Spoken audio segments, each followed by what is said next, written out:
নমস্কাৰ। আজি আমি ইচিচি দিৱস পালন কৰিবলৈ ওলাইছোঁ। আজি আমাৰ বিষয়বস্তু হৈছে পোষণ। পোষণৰ মূল কথাটোই হৈছে পুষ্টি, যাৰ দ্বাৰা এগৰাকী গৰ্ভৱতী প্ৰসূতি শিশুৰ লগতে কিশোৰীক সুস্বাস্থ্যৱান কৰি ৰাখিব পৰা যায়। এই পুষ্টিৰ 5টা মূল সূত্ৰ আছে। আহক আমি চাওঁচোন। ইয়াৰ প্ৰথমটোই হৈছে বনোৱালী 1000 দিন। এই বনোৱালী 1000 দিনত এটি শিশু মাতৃগৰ্ভত চিটি লোৱাৰ পৰা আৰম্ভ কৰি 2 বছৰলৈকে সময়ছোৱাৰ কথাই কোৱা হৈছে। এই সময়ছোৱাত শিশুৰ লগতে মাতৃগৰাকীৰ খুব বেছি যত্ন ল'ব লাগে, পুষ্টিকৰ আহাৰ খুৱাব লাগে। এই সময়ছোৱাত শিশুৰ বিকাশ খুব দ্ৰুতগতিত হয়।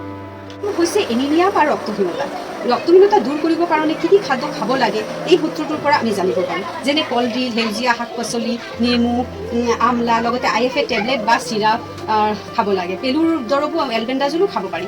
ডালিম, দৈ, পনীৰ আদি খুৱাব লাগে। সূত্ৰটো হ'ল ডায়েৰিয়া। সদায় পৰিষ্কাৰ পৰিচ্ছন্ন হৈ থাকিব লাগে। ডায়েৰিয়া হ'লে মাকৰ গাখীৰ খুৱাই থাকিব লাগে। 6 মাহলৈকে কেৱল মাকৰ গাখীৰে খুৱাই থাকিব লাগে। ORS ডায়েৰিয়াৰ ভাল নোহোৱালৈকে খুৱাই থাকিব লাগে। যোনটো হৈছে পৰিষ্কাৰ পৰিচ্ছন্নতা। সদায় পৰিষ্কাৰ ঢাকি ৰখা পানী খাব লাগে। খোৱাৰ আগতে আৰু পিছতে ভালকৈ হাত ধুই ল'ব লাগে। শৌচালয় ব্যৱহাৰ কৰিব লাগে। শিশুক খুওৱাৰ আগতে নিজেও ভালকৈ হাতটো ধুই ল'ব লাগে। নমস্কাৰ। মই আজি আপোনালোকক ক'ব বিচাৰিছোঁ যে সোণালী 1000 দিনৰ কথাটো অলপ ভালকৈ বুজাই দিব বিচাৰিছোঁ যে গৰ্ভত এটা সন্তান যেতিয়াৰ পৰা স্থিতি লয় তেতিয়াৰ পৰা সন্তানটোৰ 2 বছৰ হোৱালৈকে সেইখিনি সময়ত সোণালী 1000 দিন বুলি কোৱা হৈছে। কাৰণ কিয় গৰ্ভত সন্তানটোৰ স্থিতি লোৱাৰ পৰাই গৰ্ভৱতী মাতৃজনীক বহুতখিনি যত্ন ল'বলগীয়া হয়।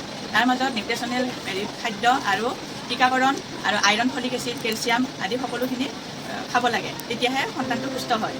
আৰু তাৰপিছত হ'ল বাচ্ছাটো যেতিয়া সুস্থ সবল জন্ম পায়, জন্ম হোৱাৰ পিছত বাচ্ছাটোৰ মানে ভেকচিনখিনি আহি যায় আৰু আমাৰ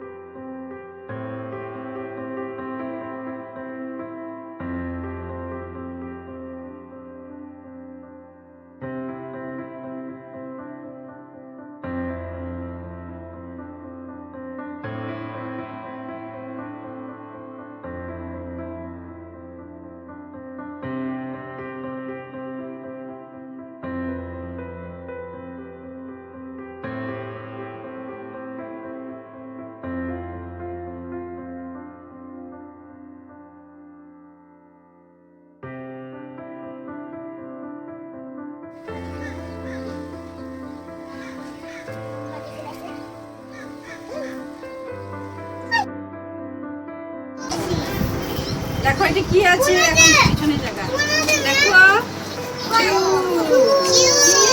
চু আছে চু দেখেছো এই দেখো এখন আমি মারলাম দেখো মারো এখানটা দেখো এবার কত এবার কি হয়েছে 4 হয়েছে